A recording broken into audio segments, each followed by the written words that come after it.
ஷானவாஸ், உங்கள்கிட்டயே தொடங்குற ஒரு காலத்தின் கட்டாயம், இன்னொன்று ஒரு வெளிப்படையான ஆட்சி, ஊழலுக்கு எதிரான ஒரு ஒரு ஒரு முயற்சி அப்படிங்கிற இடத்துல இருந்து இந்த சட்ட திருத்தத்தை மத்திய அரசு கொண்டு வருகிறது. இதை எதிர்ப்பதுங்கிறது ஊழலுக்கு ஆதரவான ஒரு நிலைப்பாடுன்னு ஆயிடாதா? இந்த நாட்டில் எந்த தவறு நடந்தாலும், எந்த குற்றம் நிகழ்ந்தாலும் அந்த குற்றத்திற்கான தண்டனை வழங்கப்பட வேண்டும். ஊழல் மட்டுமல்ல, எந்த குற்றம் நடந்தாலும் அதற்கான விசாரணை சரியாக நடத்தப்பட வேண்டும். அதற்கான தண்டனைகள் உரிய முறையில் வழங்கப்பட வேண்டும். அதற்கு ஏற்கனவே சட்டங்கள் இருக்கின்றன. அந்த சட்டங்கள் போதாது என்றால் சிறப்பு சட்டங்களை கொண்டு வருகிற வழக்கமும் நமக்கு இருக்கு. அப்படி ஒவ்வொன்றையும் ஒழிப்பதற்கு, அதாவது இந்த சமூகத்தில் புறையோடி போன ஊழல் உள்ளிட்ட ஒவ்வொன்றையும் ஒழிப்பதற்கு இதுபோல பல்வேறு வகையில் சிறப்பான சட்டங்கள் கொண்டு வரப்பட்டிருக்கின்றன.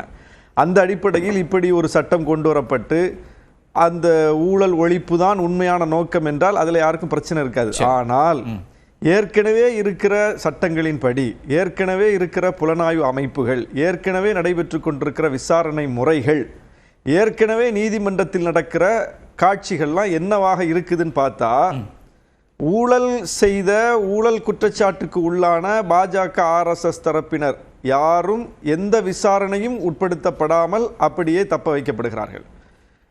வேறு குற்றங்கள் செய்த RSS BJP காரர்களும் கூட தண்டிக்கப்படாமல் விடுதலை செய்யப்படுகிறார்கள். இப்போ மாலைகான் குண்டுவெடிப்பில் என்ன நடந்துச்சுன்னு பார்த்தோம். நீதிமன்ற தீர்ப்புகளாக வரக்கூடிய அம்சங்களை நம்ம அப்படி பார்க்க முடியுமா? மாலைகான் குண்டுவெடிப்பு வழக்கில் நீதிமன்றம் என்ன சொல்லியிருக்குன்னா, இவங்க மனித புனிதர்கள், குற்றமிழைக்க வாய்ப்பே இல்லை, அதனால விடுதலை செய்கிறோம்னு சொல்லலை.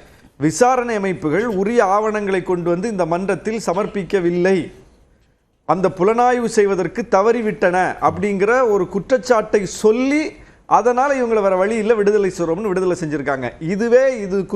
இதுபோல குற்றத்தை வேறு யாராவது இது நிகழ்த்தி இருந்தால், பாஜகவுக்கு எதிர்தரப்பில் உள்ளவர் நிகழ்த்தி இருந்தால் இப்படி தப்ப வைக்கப்படுவார்களா? இப்படி விசாரணை அமைப்புகள் வந்து தப்ப வைப்பது போல விசாரணை நடத்துமா? நடத்தாது. அப்ப எல்லாவற்றிலும் பார்க்கிறோம். ED என்ன செய்யுதுன்னு பார்க்கிறோம், வருமான வரித்துறை என்ன செய்யுதுன்னு பார்க்கிறோம், நம்ம மைய புலனாய்வுத்துறை என்ன செய்யுதுன்னு பார்க்கிறோம், தேர்தல் ஆணையம் என்ன செய்யுதுன்னு பார்க்கிறோம், SBI வங்கி கூட என்ன செய்யுதுன்னு பார்த்தோம் தேர்தல் பத்திர வழக்கில். அப்போ ஒரு நிறுவனம் கூட வெளிப்படைத்தன்மையோட இல்லை. பாஜகவுக்கு சாதகமாக ஏற்கனவே எல்லாம் வந்து மாறி போய்விட்ட ஒரு சூழல்ல அப்படி தன் கைவசம் சிக்கி இருக்கக்கூடிய, தன் கட்டுப்பாட்டில் இருக்கக்கூடிய தன்னாட்சி அமைப்புகளை வைத்து கூட இவர்களால் எதிர்க்கட்சிகளை நினைத்தது போல பழிவாங்க முடியலை. செந்தில் பாலாஜியை எவ்வளவோ நாள் சிறை வச்சு பார்த்தாங்க, வைக்கணும்னு முயற்சி பண்ணாங்க. ஆனால் ஒரு கட்டத்துக்கு மேலே இப்போ நடைமுறையில் இருக்கிற சட்டத்தின் மூலம் அவங்களால அவரை உள்ள வைக்க முடியலை. அவருக்கு ஜாமீன் கொடுத்து தான் ஆகணும். அந்த ஜாமீன் கொடுக்கக்கூடாதுன்னு எவ்வளவோ மல்லு கட்டி பார்த்தாங்க. ஒரு கட்டத்துக்கு மேலே போக முடியலை. டாஸ்மாக் ஊழல்னு சொல்லி இங்கே வந்து வழக்கு பதிவு பண்ணி பார்த்தாங்க, விசாரணையில் நடத்தி பார்த்தாங்க, ரெய்டு நடத்தி பார்த்தாங்க. அதுக்கு மேலே அவங்களால போக முடியலை. நீதிமன்றத்தில் ED எக்ஸ்போஸ் ஆயிடுச்சு. அப்போ இருக்கிற விசாரணை அமைப்புகளை வைத்துக்கொண்டு முடிந்த மட்டும் எதிர்கட்சிகளை முடக்குனாங்க. முதலமைச்சர்களை சிறைப்படுத்தி பார்த்தாங்க, கெஜ்ரிவாலை சிறையில போட்டாங்க, ஹேமந்த் சோரனை சிறையில போட்டாங்க, கவிதாவை சிறையில போட்டாங்க, செந்தில் பாலாஜியை சிறையில போட்டாங்க, என்னென்னவோ செஞ்சு பார்த்துட்டாங்க. உத்தரவையும் நீதிமன்றங்கள் தானே கொடுக்குது. பிரைமா ஃபேசி இருக்குன்னு தானே அவங்க நீதிமன்றங்கள் வந்து அவங்கள சிறைக்கான, அதுதான் அவங்க சொல்றத அவங்க கொண்டு போற ஆவணங்கள் எல்லாம் வச்சுக்கிட்டு டைம் கொடுக்குறாங்க நீதிமன்றமும். நீங்க வந்து அவர் சிறையில் இருக்கிறாரு, நீங்க விசாரணை நடத்துங்க, சான்றுகள் இருந்தா கொண்டு வந்து நிரூபிங்க, தண்டனை கொடுக்க நாங்க தயாரா இருக்கோம்னு நீதிமன்றம் சொல்லுது. ஆனா இவர்களால எவ்வளவோ நாள் அவங்களை சிறையில் வச்சாலும், ஆண்டு கணக்கில் வச்சாலும், ஜாமீன் கொடுக்காம வச்சாலும், எத்தனை முறை 40 முறை 50 முறை ஜாமீனை நிராகரிச்சு பார்த்தாலும் இவங்களால சான்றுகளை கொண்டு கொடுக்க முடியல. இவங்க வந்து அதை நிரூபிப்பதும் இல்லை. அதனால பழிவாங்கும் நோக்கத்தில் தொடரப்படுகிற ரைடுகள், பழிவாங்கும் நோக்கத்தில் நடத்தப்படுகிற விசாரணைகள் ஒரு கட்டத்தில் போய் தட்டிட்டு நிக்குது. அப்ப என்ன பண்றதுன்னா, இப்போ சட்டத்தை திருத்தி 30 நாள் சிறையில் இருந்தால், ஒரு வழக்கில் ஒருத்தர் 30 நாள் சிறையில் இருந்தால் அவர் பதவியை பறிக்கணும்னா 3 மாசம் சிறையில் இருந்தவர்கள் அமித்ஷா, இப்ப இது இனி வரப்போகிறவர்களுக்கா அல்லது இப்ப இந்த சட்ட திருத்தம் அப்படிங்கிறது ஒரு நிரந்தரமானது தானே? இப்போ NDA அரசாங்கம் இருக்கிற வரைக்கும் அப்படின்னு கிடையாது இல்லையா?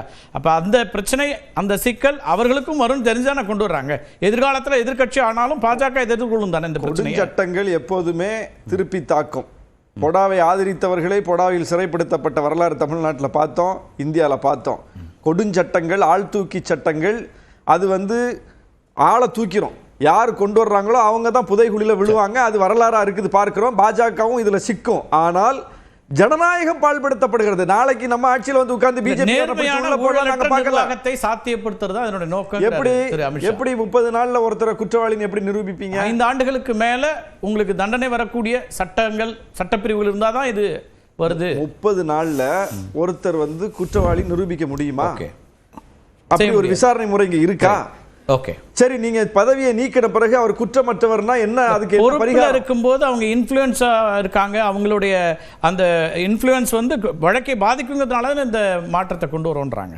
ஒரு குற்றமற்றவர்னு ஒருத்தர் வந்து இருக்கும்போது அவரை பழிவாங்குவதற்கு இந்த சட்டத்தை பயன்படுத்தி நீங்க உள்ள போடுவீங்க. உள்ள போட்டுட்டு நீங்க அதுல வந்து அரசியல் பழிவாங்கலுக்கான விசாரணை நடக்காது, நீதிமன்றங்கள் லீவ்ல இருக்கும். இப்படியான சூழ்நிலையில நீங்க என்ன வேணாலும் செய்யலாம்ல. சரி, இன்னைக்கு உங்களுக்கு பெரும்பான்மை இல்ல, 2 முதலமைச்சர்கள் உங்களை ஆதரிச்சுக்கிட்டு இருக்காங்க. அந்த 2 முதலமைச்சர்களுடைய கட்சியினுடைய ஆதரவுல தான் உங்களுடைய ஆட்சி போயிட்டு இருக்குது. அந்த 2 முதலமைச்சர்களே நீங்க இந்த சட்டத்தை வச்சு மிரட்டுவீங்களா மாட்டீங்களா? சந்திரபாபு நாயுடுக்கும் நிதிஷ்குமாருக்கும் என்ன நிலைமை? அப்ப அவங்களுக்கே இதுதான் நிலை, இவங்களை ஆதரிச்சுட்டு போக வேண்டிய நிலைமை தானே. இவங்களுக்கு ஏதோ ஒரு கட்டத்தில் ஏதோ ஒரு முரண்பாட்டில் அவங்க வந்து விலகி போறாங்கன்னு வச்சுக்கோங்க. இந்த சட்டத்தை பயன்படுத்தி சந்திரபாபு நாயுடு 30 நாள் உள்ள இருந்தாருன்னா அவர் பதவியில் இருக்க முடியுமா?